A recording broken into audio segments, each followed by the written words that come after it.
Bueno, vuelvo a ¿Cómo saludar estás? a todos. Buenas tardes, gracias por estar. Buenas tardes. Con Sandra dijimos que vamos a hacer por lo menos mi parte, lo que tiene que ver con mi parte, una presentación más bien informal. Ella tiene un largo currículum para los que la conocen, así que no vamos a entrar tan en detalle.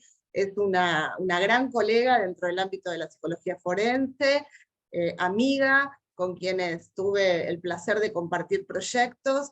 Y bueno, este libro del que vamos a hablar hoy, del que va a hablar ella en realidad hoy, tiene que ver, como habrán leído, con el tema del abuso sexual infantil, pero no como ella dice en el prólogo, desde un lugar de teorizaciones o de hablar de leyes, sino desde lo que es la práctica pericial. La mayoría de los que estamos acá estamos de algún lado u otro involucrados en lo que es la práctica pericial, ya sea como peritos de oficio, peritos de parte, gente también del cuerpo médico. Así que bueno, la idea de este libro, a diferencia de otros, porque sobre esta temática muchos existen al respecto, es que Sandra se centró puntualmente en el rol del perito, en el rol del perito de parte. A lo largo de los capítulos habla de la cámara Gesell, habla de los modelos de informe, sobre cuestiones éticas también que atraviesan a la tarea y el rol. Y bueno, desde mi lugar, más que recomendarlo, y me pareció importante, lo conversamos en su momento, ella ahí un poco me nombra en el libro, en esto del empujón que nos fuimos dando mutuamente, porque arrancamos con otro proyecto anterior, después vino este, y seguirán viniendo más seguramente. Y bueno, nada más que eso, y que disfruten de esta charla. Después vamos a tener un momento cuando ella finalice para intercambios de preguntas, hacia Sandra, aportes, lo que ustedes quieran compartir. Y bueno, generosamente Sandra quiso en este encuentro hacer un sorteo de 2 libros para los que estamos presentes, así que bueno, eso también lo vamos a hacer al finalizar. Bueno, Sandra, nada más, te dejo a vos. Bueno, gracias, Julieta. Bueno, y muchas gracias a todos por estar. Eh, bueno, yo me armé como un recorrido para no pasarme de la raya con el horario. Y bueno, es el siguiente. Primero el tema del currículum vitae, que la verdad que no me quiero extender mucho, pero quiero decir que a mí siempre me gusta escribir. Hacía largos trabajos prácticos en la facultad, máquina en aquel momento, porque computadora no había. Y sobre este tema específicamente, si bien he escrito sobre otros, por ahí no en formato libro, pero sí en revistas y bueno, también para congresos, sobre este tema específicamente me encontré con que tengo un escrito de 1996 donde ya me centraba en el tema de las perversiones, ¿sí? De un escrito muy largo que salió a lo largo de 3 revistas de un periódico que era de la UBA. Eh, y bueno, por ahí era como más teórico, porque bueno, sobre perversiones escribir desde la práctica es un poco difícil. Y después hice invitada por el Poder Judicial un escrito sobre alienación parental, ¿no? Que se llamó Nota sobre la alienación parental en la revista del Poder Judicial en 2008. Lo estoy leyendo porque si no, di un curso de posgrado introductorio sobre formas de violencia de creciente judicialización, qué nombre largo que le puse, en el Centro de Salud Mental número 13, eso en el año 2008, si no me equivoco. Fui expositora invitada al primer Congreso de la Alienación Parental en Monterrey, México. Ahí tuve el gusto de conocer mucha gente que trabajaba sobre el tema. Después también fui disertante en varios simposios internacionales que organizaba Usandi Varas, que tiene el Instituto de la Familia en San Isidro. Él traía en general y se me fue el nombre, y no lo tengo preparado, a los Perrones, ¿sí? Que son 2 psicólogos argentinos que se fueron a Francia hace muchos años y trabajan con todo lo que es divorcios de una manera muy piola. Les recomiendo los libros. allá en Francia, e incluso para organizaciones gubernamentales. Y bueno, y era muy interesante escucharlos y obviamente hacer la disertación, y para eso también había que escribir. Y finalmente, bueno, en el Cuadernos Tópica tengo uno de los libros, es compilación de varios autores, tengo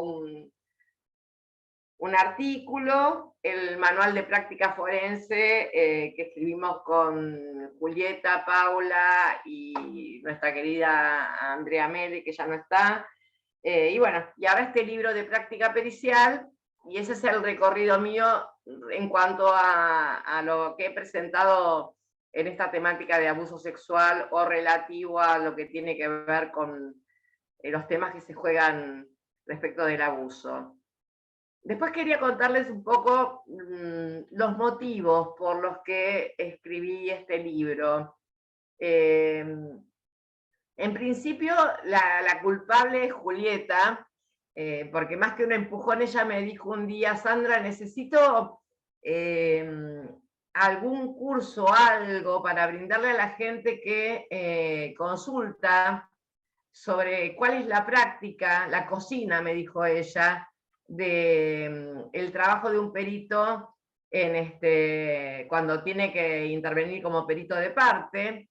Y bueno, y a eso me aboqué, y ese curso que se desarrolló en su momento forma gran parte de este libro. O sea, muchas partes de este libro está volcado lo que escribí para ese curso. Y lo otro que me llevó a escribirlo, que además tengo que decirlo que fue como que lo hice muy rápidamente porque tenía una cantidad de escritos aislados dentro de la computadora, fue que recibía constantemente consultas de personas que me decían: me llamó un abogado para que sea perito de parte en un caso de abuso sexual, y tanto de adultos como contra un infante o adolescente, como se dice, niña, niño o adolescente, y no sé lo que tengo que hacer. Y le dije que sí. O gente que ya había aceptado el cargo, gente que ya había ido a la Cámara Gesell y nunca habían estado en un proceso así y no tenían ni idea qué hacer, es decir, no sabían aceptar siquiera el cargo. Por ahí muchos eran peritos de oficio, que hacían civil y trabajo, o se escribían en algún fuero como peritos de oficio, pero como perito de parte nunca habían actuado. Entonces venían cuando las papas queman. Y lo que se me ocurrió fue decir: bueno, voy a armar con todo lo que tengo un libro introductorio. ¿Sí? Yo lo veo más como un cuadernillo que como un libro, porque no es muy largo. Introductorio, que incluya todo lo que el perito de parte tiene que hacer a lo largo de su tarea cuando acepta un trabajo de esta raigambre. Entonces la idea no fue profundizar demasiado en cada cosa, porque si yo empezaba a profundizar en cada tema, se iba a perder el hilo abarcador de todo el proceso que tenemos que cumplir, y además que fuera eminentemente práctico, es decir, que a la hora de que la persona tenga que hacer desde la práctica, sepa cómo es una cámara Gesell, sepa en qué orden. Si bien no incluí lo que pasa en provincia, que por ahí hay otra metodología, que es primero tomar un psicodiagnóstico, que no es psicodiagnóstico, pero es para ver si el niño está preparado para hablar en cámara Gesell, con lo cual también hay todo un tema ahí que de largo debate deberíamos hacer, si debiera ser de esa forma o no. Hay muchos temas para revisar. Yo cada vez me planteo más cosas: qué estamos haciendo mal, qué estamos haciendo bien, y qué es lo que podemos hacer, porque estamos enmarcados dentro de una tarea que viene programada de tal y cual manera. Es decir, que nosotros no elegimos, bueno, primero hago esto y después hago aquello. Tenemos que abocarnos a lo que se propone en el expediente, ¿no? Entonces, bueno, yo cada vez me hago más preguntas de cómo debería ser. Incluso Delia hace un rato me decía, subrayé una parte del libro porque tengo una supervisión y justamente vos hablás de lo que debe hacer un psicólogo, ya no un perito, cuando recibe un caso de este tipo, por el tema de la archiconocida contaminación, ¿no? A mí me ha pasado en algunos casos que un niño o niña decía, porque le dije a la psicóloga tal cosa, no estamos hablando de niños chiquitos en este caso, y esto era tomado inmediatamente como contaminación, y se pedía la falta de, se determinaba la falta de verosimilitud por contaminación. Entonces, ¿qué pasa con un niño que ha pasado por una situación de abuso y hasta que espera la cámara, que es el que, yo que sé el tiempo que puede pasar, si está angustiado, ¿qué hacemos? No lo llevamos al psicólogo, le damos la indicación a los padres que no vayan al psicólogo porque a ver si lo contaminan. Y la niña estaba diciendo en ese caso, le dije a la psicóloga, le conté, no estaba diciendo la psicóloga me dijo tal y cual cosa. Sin embargo, surgió todo un debate con eso. Entonces, bueno, uno se pregunta cómo deberían ser las cosas y creo que es un tema que tenemos que sentarnos a pensar los que trabajamos siempre como peritos de parte en casos de abuso, porque bueno, después tenemos estas cuestiones que son problemáticas para la causa, ¿no? Bueno, me extendí un poquito en los motivos. Esos fueron los motivos. El tema de la ética me parece fundamental. No importa quién venga a pedir mis servicios, lo que importa es ir a ver qué surge de las pruebas de las que voy a ser un observador y sobre las que voy a tener, porque ¿qué es la cámara GESA y el psicodiagnóstico? Van a constituir pruebas. Entonces, más allá de que la entrevista que pueda tener con la persona que me contrata, es importante aclarar que uno no sabe qué es lo que pasó, uno está en una posición de investigar, ¿sí? Y va a ver lo que surge, que no va a volcar la balanza hacia lo que le conviene a la parte que lo contrata, en tanto y en cuanto, bueno, lo que se recoja de esas pruebas hable en contrario de lo que dice la persona que nos contrata. A mí también me gusta tomar algunas técnicas a las personas y ver la situación, y sobre todo cuando se trata de casos de abuso sexual en el contexto intrafamiliar, ¿sí? Entonces, para mí la ética es fundamental y hay que ser muy claro con la persona que nos contrata y también con los abogados, ¿no? Decirles qué expectativas pueden tener de nosotros. Me parece súper importante. A mí, lejos de jugarme en contra, eso me ha jugado siempre a favor. Siempre yo, al decir esto, esperaba que se me fuera el cliente corriendo o el abogado me dijera, ah, no, entonces no me sirve tu colaboración. Y no me pasó esto. En general, me pasa que me vuelven a llamar. Bueno, eso no sé si voy muy rápido. Esto respecto de la ética.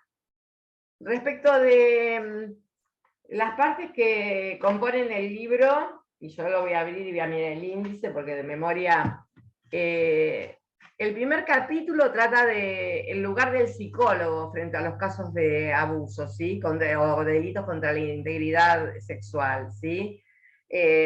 Ahí se trabaja un poco el tema de condicionamientos sociales, todo lo que viene de lo que escuchamos en la tele, de lo que se habla en las escuelas, de, bueno, el feminismo, el machismo, todas las cosas de las que se hablan tanto, y cómo puede condicionar esto, y cómo puede sopesar en la realización de una denuncia, porque a veces vemos que se realizan denuncias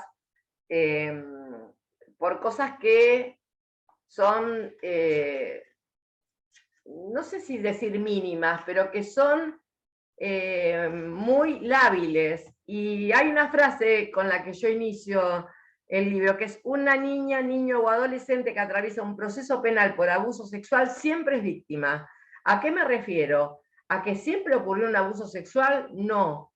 A que va a ser, va a tener que atravesar, o le pasó ese abuso y es víctima de ese abuso, o no sufrió un abuso y ahí puede haber una denuncia falsa o errónea. No es lo mismo falsa que errónea. Evidentemente, en una denuncia falsa va a haber una mala intención y es víctima de eso. Y si es errónea, va a ser errónea porque o bien directamente los progenitores optaron por hacer una denuncia directamente sin medir ningún tipo de efecto para el niño, porque es muy, deja su marca en los niños, en cualquier persona, pasar por un proceso penal. Imagínense en un niño o adolescente pasar por un proceso para investigar si fue abusado. Entonces no es algo gratuito para ese niño, no se puede, a ver, denuncias del tipo, me tocó la cola, ¿no? Le tocó la cola. Por ahí hay niños que dicen, me tocó la cola, y son cosas que dicen los chicos.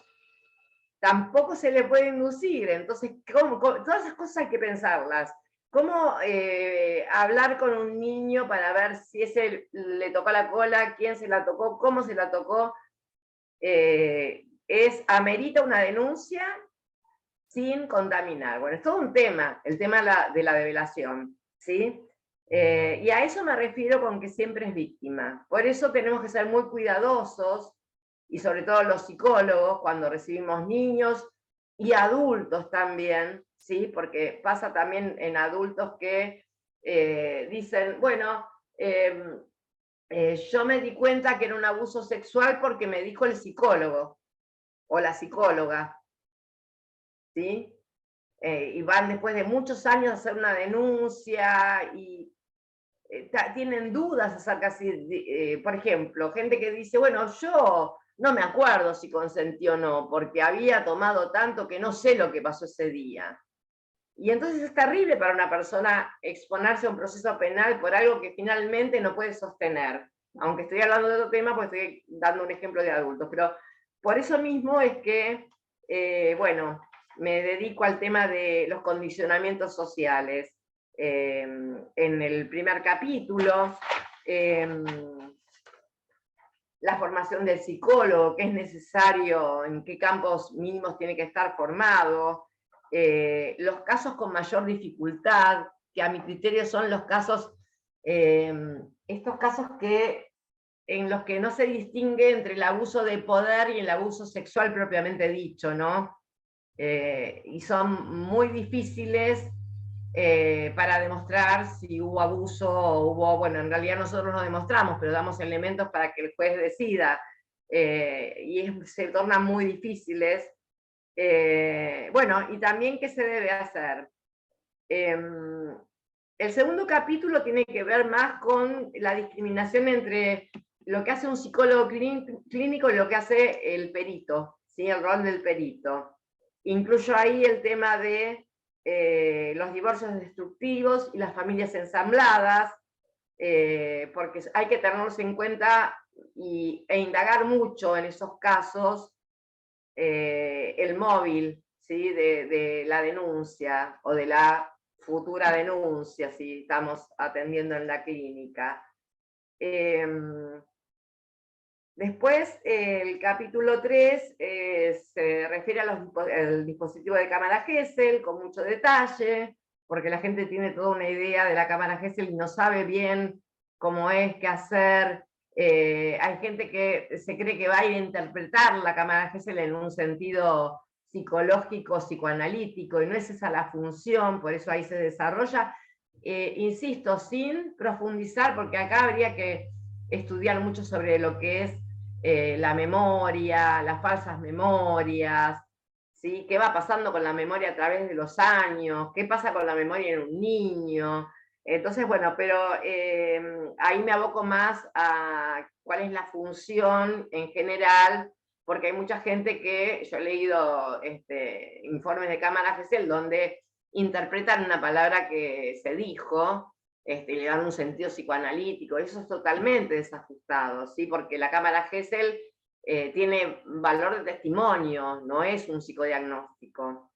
Entonces el siguiente capítulo sí, ya es el de psicodiagnóstico en los casos de abuso sexual, el informe de parte y el juicio oral, ¿no? Al que a veces se llega y otras veces no, pero también estar preparados para saber qué tenemos que hacer en un juicio oral y cómo es un juicio oral. El quinto capítulo es una entrevista que me hizo Juli, porque, bueno, con el tema de la cuarentena, uno de los temas que surgió como preocupación es qué pasaba con el tema de los abusos cuando ocurren en el seno familiar, ¿no? Entonces, ¿de qué manera, Julieta me preguntaba, se pueden ver, bueno, las denuncias eran difíciles en ese momento, estábamos, se recuerdan, en la cuarentena muy cerrada, en la que, salvo que uno se estuviera muriendo, no te atendían en el hospital, no había, la justicia estaba totalmente cerrada, no sé qué dispositivos quedaban, pero no, el aparato judicial estaba colapsado como todo, estaba cerrado, sellado como todo.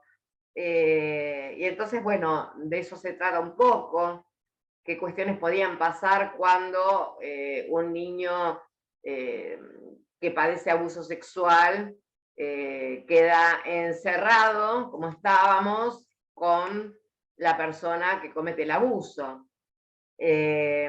Bueno, y por ahí no sé si hay algún otro tema en la entrevista esa, pero bueno, me pareció bueno incluirlo. Finalmente hay una especie de, yo lo llamé decálogo, pero tiene más que 10 puntos, que es algo que surgió una vez en un grupo de Facebook de peritos, donde se hablaba de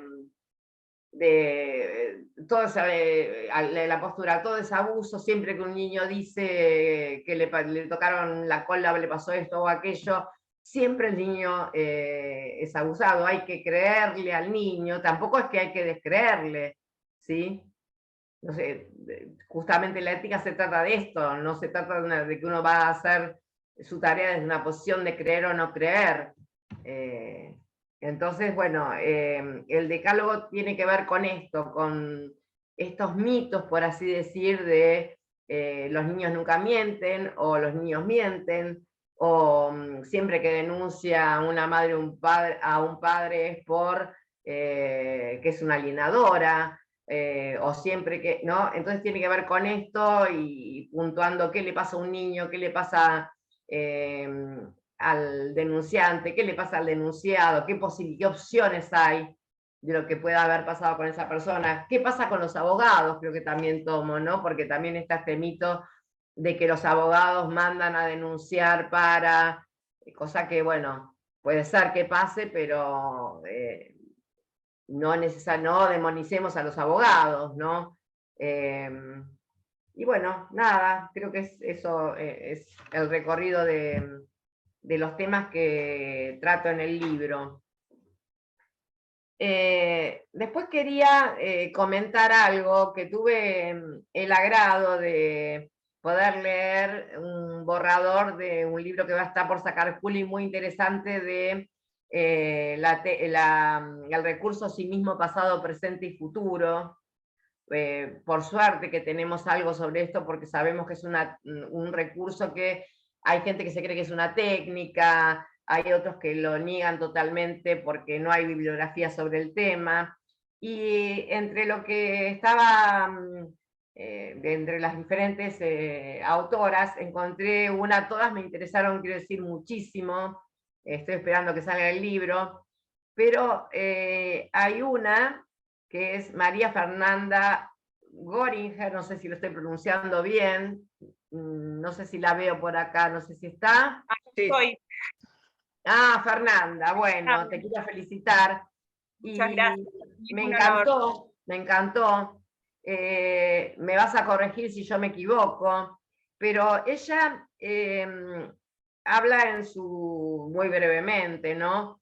En su capítulo, que ha trabajado durante muchos años y trabaja, creo, evaluación de cuadros compatibles con daño psíquico. Estamos hablando entonces, si hablamos de daño psíquico, no estamos hablando de lo penal propiamente dicho. El concepto de daño psíquico sabemos que es un concepto psicolegal que se aplica entre los tantos daños que se pide, sobre los que se pide resarcimiento. Esa no es una tarea propiamente dicha penal. Y ella dice, en víctimas adultas abusadas sexualmente en la infancia, que ha evaluado cuadros compatibles con daño en víctimas adultas de delitos violentos. Habla de la temporalidad del trauma, y entonces acá es cuando introduce lo útil que le resulta a ella la técnica asimismo pasado, presente y futuro, como recurso para captar, yo copié lo más textualmente que pude esto, el proceso de trauma grave a lo largo de la vida de la persona. No sé si es correcto lo que digo, Fernanda. Así es. Nosotros trabajamos en la Fiscalía, en el Fuero Penal, y es como bastante nuevo, por lo menos acá en Santa Fe, el evaluar daño psíquico, que en realidad lo que se busca es un agravante en la pena. Ajá. Es como agravante de la pena, no es para determinar un porcentaje de incapacidad. Bueno, ¿qué tema? Porque el otro día Julieta me comentaba, y ya no es la primera vez, que están pidiendo que se evalúe en juicios civiles el daño psíquico que puede haber sufrido un niño que pasó por un proceso penal por una denuncia de abuso, y el juez pide que no se lo revictimice y que se haga el informe de daño psíquico y se determine porcentaje de, bueno, patología reactiva y porcentaje de incapacidad con lo actuado en el proceso penal, que por ahí fue hace años, ¿sí? Y la idea de revictimización, la idea de que estamos revictimizando a alguien cuando le tomamos un psicodiagnóstico.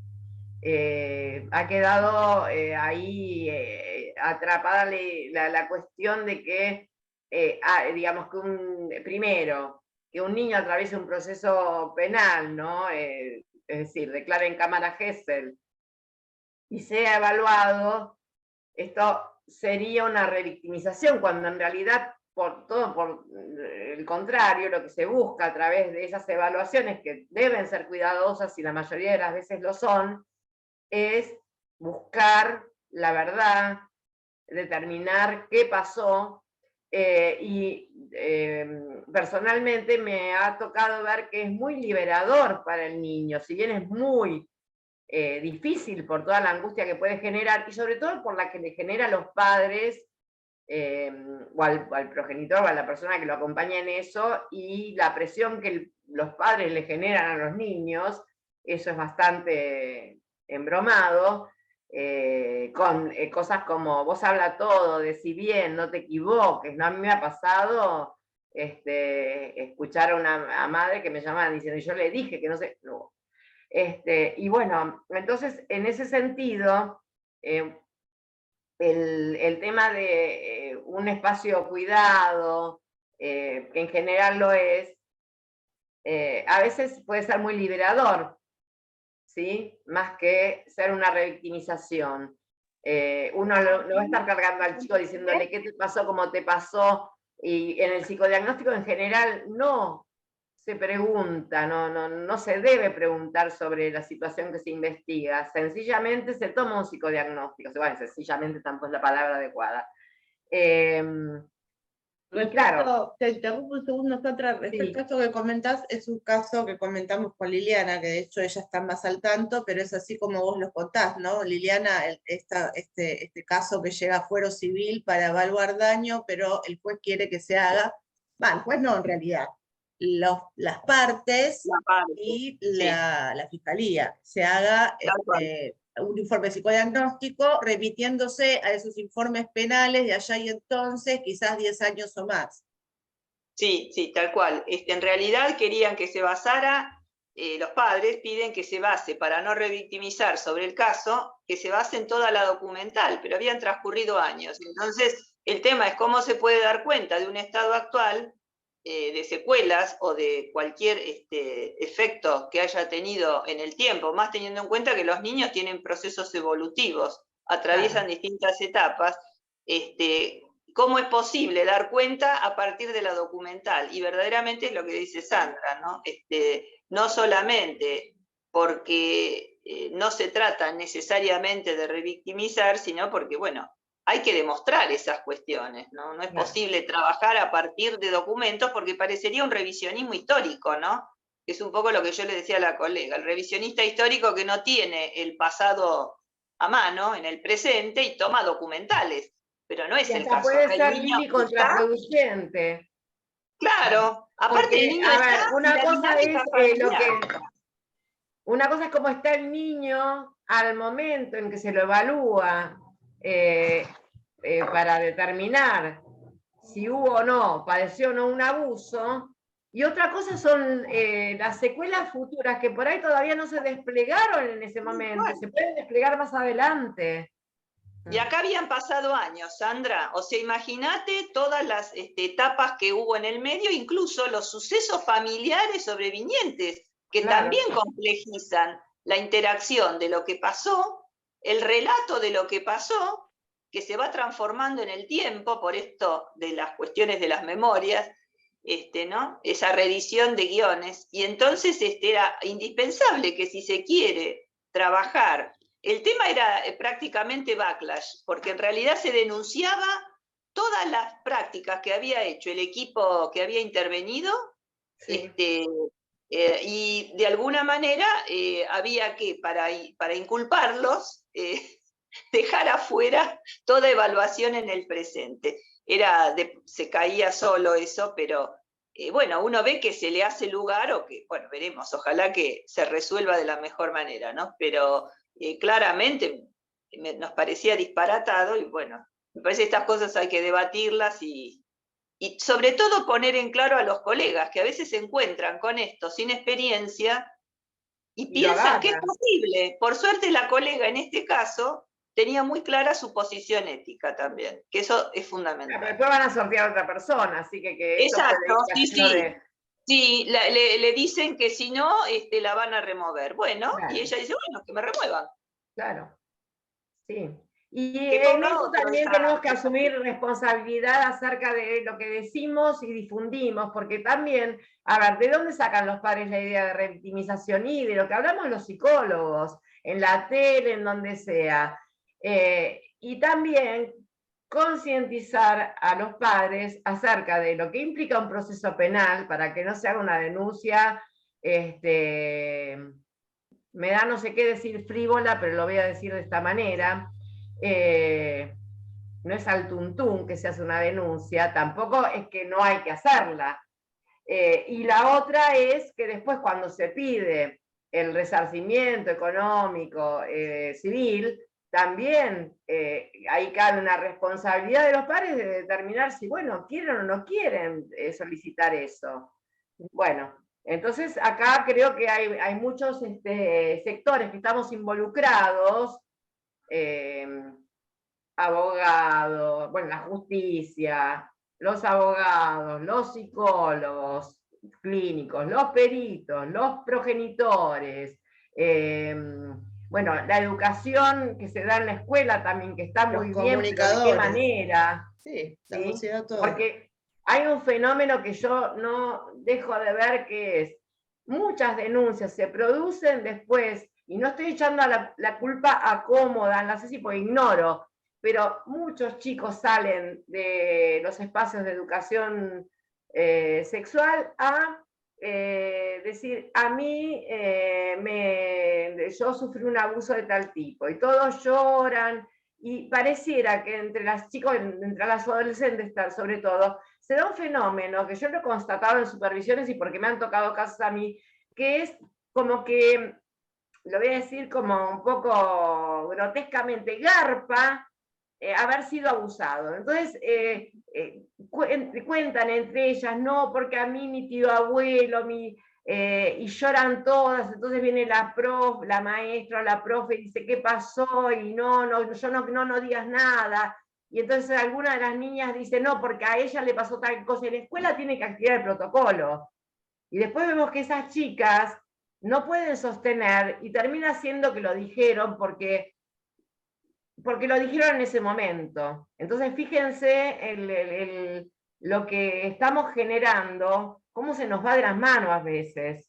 Bueno, por mi parte esto para decir, hay muchos temas para pensar, el libro es muy general, la idea es que sea de sencilla lectura, de no profundizar e irse por las ramas de algún tema, sino de lo que importa para introducirse en el tema, y en la tarea, y después, bueno, hay que estudiar mucho.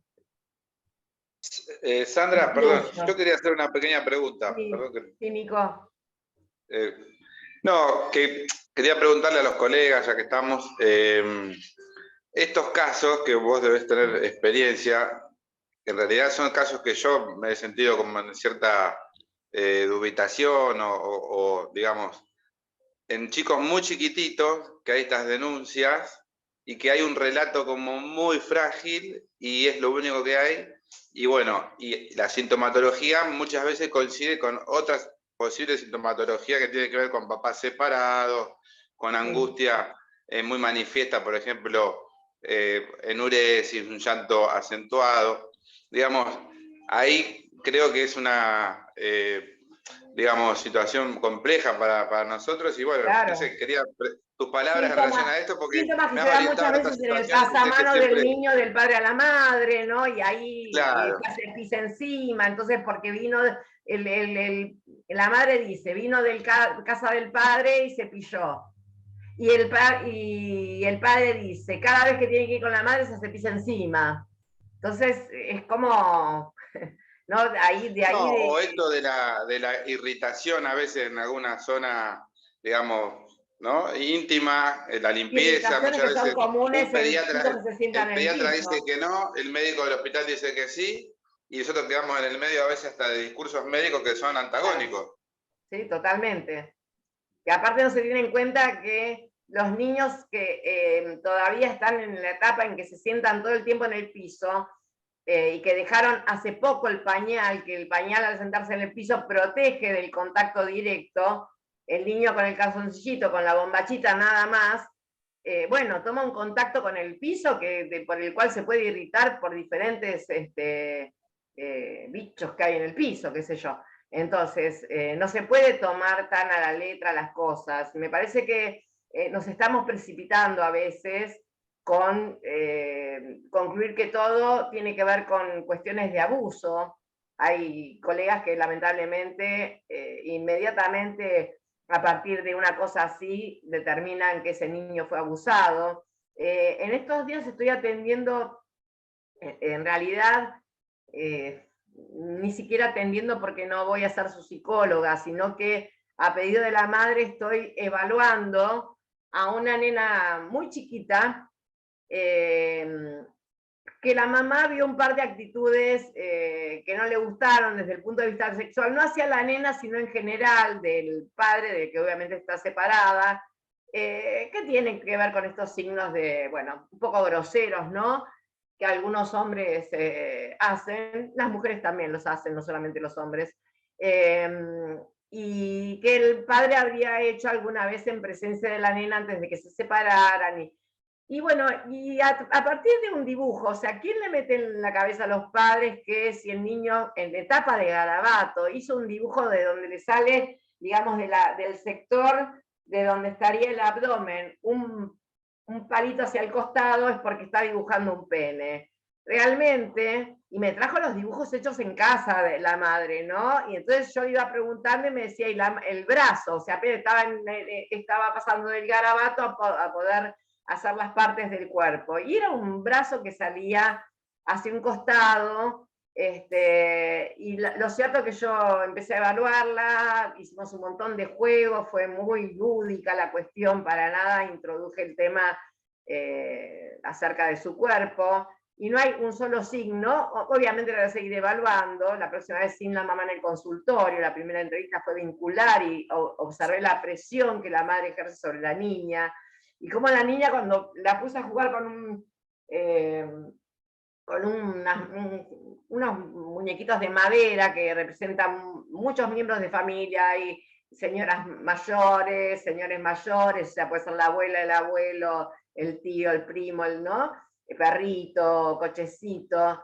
La nena fue muy llamativo, ¿no? Porque la madre se quedó pasmada y preocupada, se trataba de justificar. Juega, se teatraliza una pelea entre el que sería la mamá y el papá, muy breve, con un empujón así medio del padre y gritos de la madre, ¿no? Y ella hacía las voces. Inmediatamente se para el cochecito, el bebé y la mamá para un lado y el padre lo deja del otro. Pero a continuación de eso, inclina a la mamá, que como medio empuja al bebé y le grita.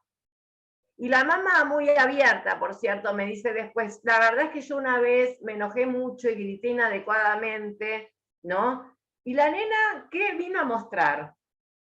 ¿No? No justamente un abuso, sino toda la conflictiva entre los padres y de la falta de paciencia de la madre con ella, pues una mamá que está muy sola, no es de Argentina, no tiene ningún referente acá, está muy sobrecargada, la nena va muy poco con el papá y no cuenta con familia paterna que colabore con ella. Entonces, la verdad que está pasando una situación muy difícil. Pero bueno, pero la consulta fue para ver si la nena padeció un abuso por parte del padre. Entonces, imagínense esa niñita en el cuerpo médico forense, en una cámara Gesell, apenas habla. Bueno, he visto muchos niños que no hablan en cámara Gesell, una locura. Una locura meter un nene de 3 años que apenas dice 2 palabras en una cámara Gesell. Pero bueno, son todas cuestiones que tenemos que trabajar, ponernos de acuerdo, no dependen de nosotros, pero sí depende de nuestra opinión bien formada, fundamentada, que alguien se ponga luego a rever el proceso que tenemos actualmente para evaluar desde el punto de vista judicial, es decir, como pruebas, la cámara Gesell y el psicodiagnóstico. Me asusta pensar en lo que habría que hacer, no sé si me podría, ni con, no sé, si los colegas que están acá y que trabajan hace mucho con esto, o los que más recientes tienen algunas ideas al respecto. Bueno, yo por mi lado, creo que cierro acá para que ustedes puedan preguntar, para que el que tiene experiencia quiera hablar, el que quiera hacer preguntas las haga. No, me parece bueno esto que vos decís al final, ¿no? De instalar el debate de alguna manera y de dejar claras las cosas en los informes, ¿no? Yo vuelvo al ejemplo que decíamos, esto del evaluar, hacer una evaluación hoy de un informe del pasado, explicar, no aceptar no aceptar la responsabilidad, explicar el por qué no, el dar un fundamento, es una forma también de instalar un debate, claro. Explicando por qué sí o explicando por qué no. No quedándose paralizado. Uy, mirá lo que tengo que hacer, ¿qué hago? ¿No? Bueno, si alguien quiere hacer algún comentario, agregado, pregunta. Sí, yo quería hablar, quería comentar, bueno, ahora esta semana está muy en las noticias el tema de Lucio Dupuy, y justo lo escuchaba antes de entrar a la presentación, y escuchaba al abuelo diciendo que en varios momentos Lucio le decía al abuelo que era feliz, ¿no? Y claro, después se dio cuenta que esa respuesta de Lucio tenía que ver con ese momento de felicidad que estaba pasando en la casa de los abuelos, ¿no? Claro. Entonces me parece fundamental también nuestro expertise ahí desde la experiencia y desde poder fundamentar a través de las interpretaciones y de los resultados de todo el proceso diagnóstico, ¿no? Porque a veces las partes usan a favor los dichos de los chicos justamente para forjar algunas situaciones y, bueno, salirse con las suyas en ese sentido. Y otra de las cosas que también estaba pensando es esto, ¿cómo es? Ay, se me fue ahora.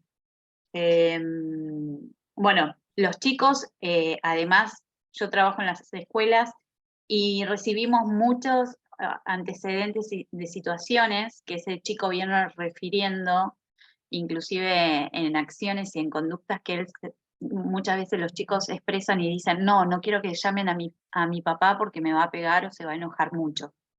O suele pasar que los días lunes los chicos vienen con muchas irrupciones desde la casa, muy violentados, empiezan a pegar a los propios compañeros, muy enojados, no pueden controlar sus emociones. Muy de chiquitos nos pasa de que nos convocan en los primeros grados porque ya no saben qué hacer con tal chico que pega, y cuando convocas al padre, el padre viene con una violencia tal, enojándose con la escuela y aludiendo que a su hijo le hacen bullying. Y cuando nosotros entramos al grado es el chico el que reparte a todos tampoco sin poder discriminar, porque también es hacia las autoridades, es hacia los adultos, ¿no? Se pierde la emoción del niño, bueno, de alguna manera hace activo lo que sufre pasivamente en la casa. Entonces, bueno, esos son actos que llegan en la escuela, que lo vemos, y cuando se da intervención en la defensoría prioriza qué chicos va a atender y va a dar un cauce y qué chicos no. Cuáles son las urgencias y cuáles no. Entonces ahí tenés un enorme filtro de chicos que vienen presenciando situaciones de vulnerabilidad, y no se investiga o no se llega más. Entonces, la verdad que lucios hay muchos en las escuelas, y que la justicia no está dando una respuesta a tiempo justamente porque hay muchos excesos en esto. Eso. Bueno, gracias. ¿Alguien más? ¿Algún comentario? Perdón, Bueno. buenas tardes. Hola, Paula. Interrumpí a alguien. ¿Cómo No. No, está bien, está bien. Hola, Paula. ¿Cómo estás, Sandra? Bueno, ya te había felicitado personalmente cuando nos vimos en agosto. Gracias. Lo hice públicamente en Facebook, realmente muy merecido. Lo escribiste muy bien. Gracias. Me alegro que lo que hicimos juntos haya servido como puntapié para que las dos, Julieta también, se animaran a producir, tienen mucha experiencia las dos. El libro... Nos diste el empujón. Sí, los empujé. Y no es violencia de género. No. Y me pareció, y te lo vuelvo a repetir, Sandra, que claramente podés ordenar, transmitir de una manera fácil de entender los procedimientos, ¿no? Que son tan difíciles de mostrar. Es muy difícil meter la cabeza en los procedimientos judiciales sencillamente porque no se puede, salvo que uno sea parte de ellos, ¿no? Como perito. Entonces, estos libros de práctica profesional sirven justamente para mostrar, como dijeron al principio, la cocina, el backstage, en muchos aspectos que tiene que ver con el rol del perito, con la función del perito de parte, que es a lo que nos dedicamos específicamente. Me parece importante subrayar algo que también se dijo al principio, que es no perder la brújula de la ética como un valor supremo para la tarea.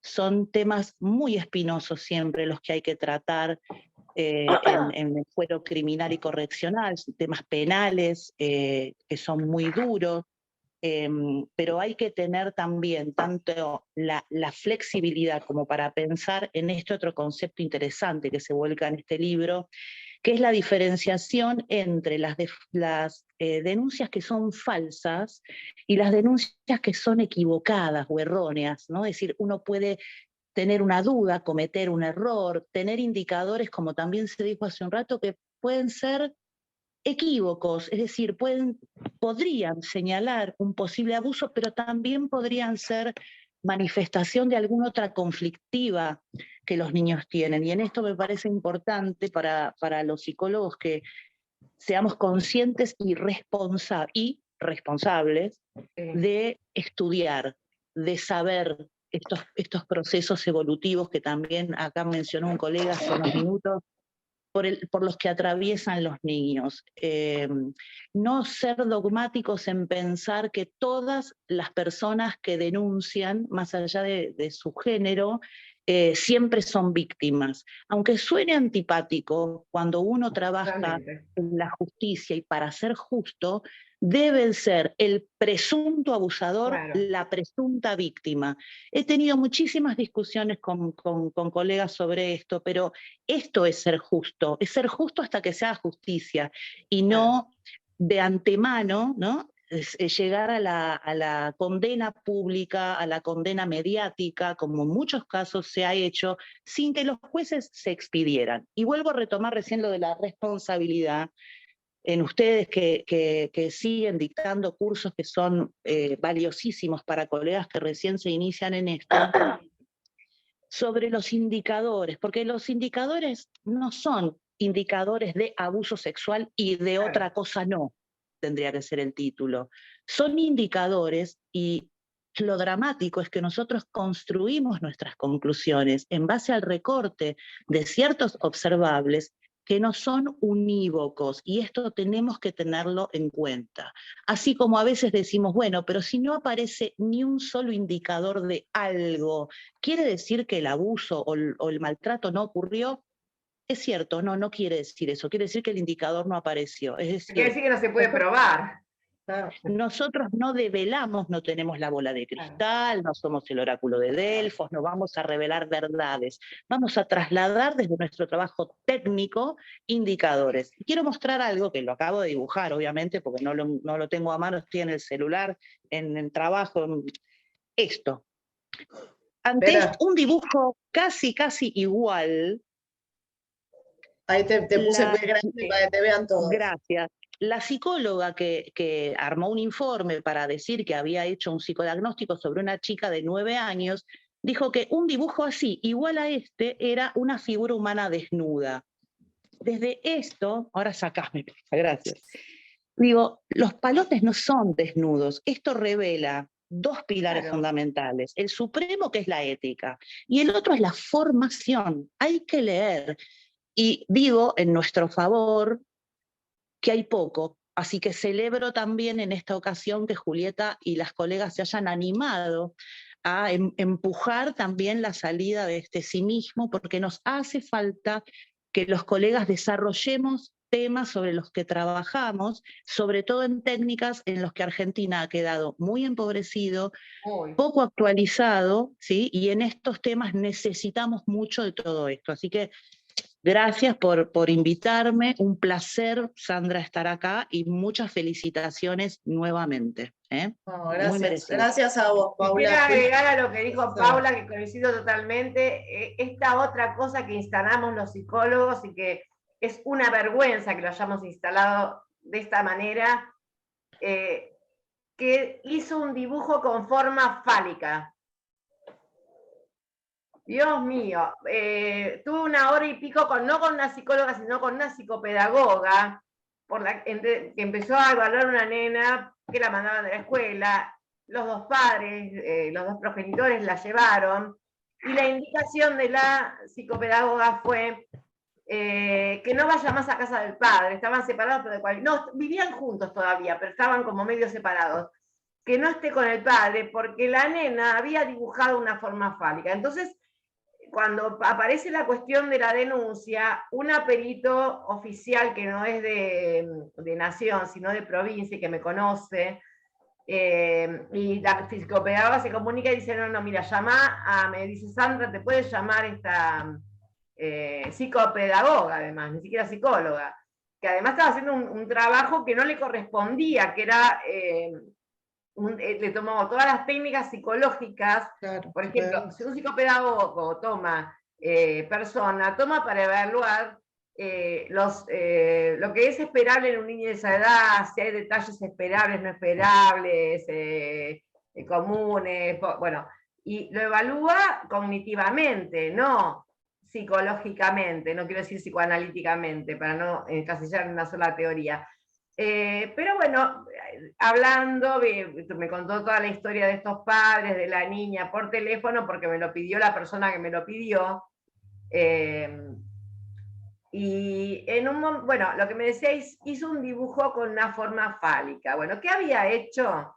Cuando le toma el HTP, que para los abogados que no conocen nuestras siglas, es árbol, casa, árbol, persona, en el dibujo de casa, la niña había hecho una casa, como hace todo el mundo, con algo adelante, con forma fálica, decías tu mujer. Bueno, me mandó la foto, todo. Entonces, ¿qué le digo? Que cuando vaya la niña, que primero que deje de tomar técnicas para evaluar la psicología de la niña, que se dedique a la psicopedagogía, pero que cuando vaya le pregunte, ¿qué dibujó? Bueno, ¿saben que había dibujado la niña? Un buzón, porque en la puerta de su casa, vive en provincia, hay un buzón. Esa era la forma fálica dibujada delante de la fachada de la casa, que para la psicopedagoga era un pene, porque la niña había tenido había visto indebidamente el pene del padre. Terapia urgente para esa psicopedagoga. Como todo buzón tenía como el cosito para que, ¿me entienden? Claro, sí, ni hablar de la posible interpretación delirante de que el buzón representaría el cuerpo de la niña al que le metían algo. Porque ahí directamente, chicas, Claro. creo que no sé, hago alguna otra cosa más como denunciarla por saltarse, por traspasar incumbencias. Pero bueno, estas cosas pasan. ¿Y quiénes somos los que hablamos de formas fálicas? Nosotros los psicólogos. Claro. Entonces, hay un chiste que circula por internet y como un meme con la cara de Sigmund Freud que dice: a veces un habano es simplemente un habano. Claro. Sí. Tan sencillo claro, como eso. Tal cual. claro. Tal cual. Bueno, no sé cómo estamos con el tiempo. Sandra, ¿algo más? Si no, vamos a sortear los dos. Yo seguiría hablando 5 horas. Pues, no, ya los colegas traen y cosas que uno va pensando, pero no es el espacio. Yo quería hacer un comentario, si es Dale, posible, que dale, me parecía dale. muy importante algo que mencionó Sandra, entre todo lo muy valioso que contó y refirió de su libro, pero que es, me parecería que hay un cierto grado de responsabilidad en concientizar dentro del ambiente profesional sobre las dificultades y la severidad de hacer atravesar a los niños procesos como estos cuando se judicializan, teniendo en cuenta que no son sin consecuencias. Entonces estaría, me parece bueno a modo preventivo, se me ocurre, no sé ni cómo, pero trabajar en cuanto a esto, que no se vayan rápidamente a comprar la situación que se les trae como motivo de consulta, sino que evalúen con mucho criterio, porque uno ve que a veces hay intervenciones muy rápidas y muy sesgadas, y no, sin conciencia de esto que decía Sandra, que me parece esencial. Al niño, por más que esto no haya ocurrido, el proceso le va a resultar muy costoso en el tiempo. Yo tengo por costumbre, cuando me consultan por este motivo, no como perito, sino como para evaluar, es contarle a los progenitores o a la persona que esté a cargo del niño y me consulta todo lo que va a tener que pasar si hace una denuncia. Y obviamente, si veo elementos de riesgo, por supuesto, se debe hacer la denuncia, pero si hay esas dudas, que no sé, que si el tipo es un poco bruto, y que aparte, en mi experiencia, he trabajado también como perito de parte de madres denunciadas por abuso. Bueno, motivo de webinar, Sandra. Yo diría motivo de webinar para de vez en cuando reflotar este tema de la responsabilidad y el cuidado. Lo tomo. Bueno, vamos a sortear uno de los libros de Sandra, que ya que hablamos, alguien se lo va a llevar. Les cuento que yo aprendí cómo se usan estas cosas hoy, así que Qué paciencia. Sí, porque digo, ¿cómo hacemos un sorteo? O sea, bolillero no tengo, ¿cómo hacemos un sorteo? Bueno, y ahí los hijos, que están más actualizados que uno, me enseñó que estaban estas aplicaciones online. Bueno, y acá cargué los nombres de ustedes. Vamos a... Acá están todos los nombres cargados de los que están. Yo fui chequeando mientras Sandra y todos los demás hablaban. Y... ahí va.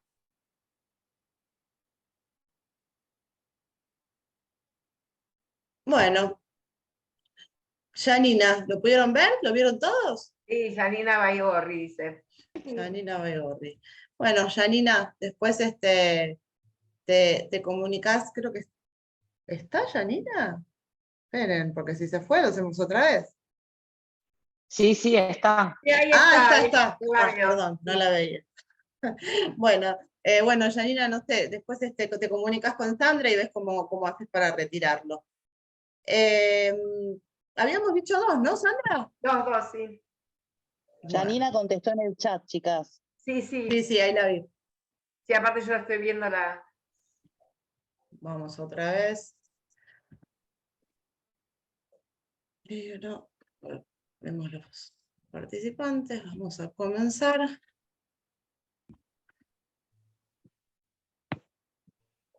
Confirmar. Comenzar.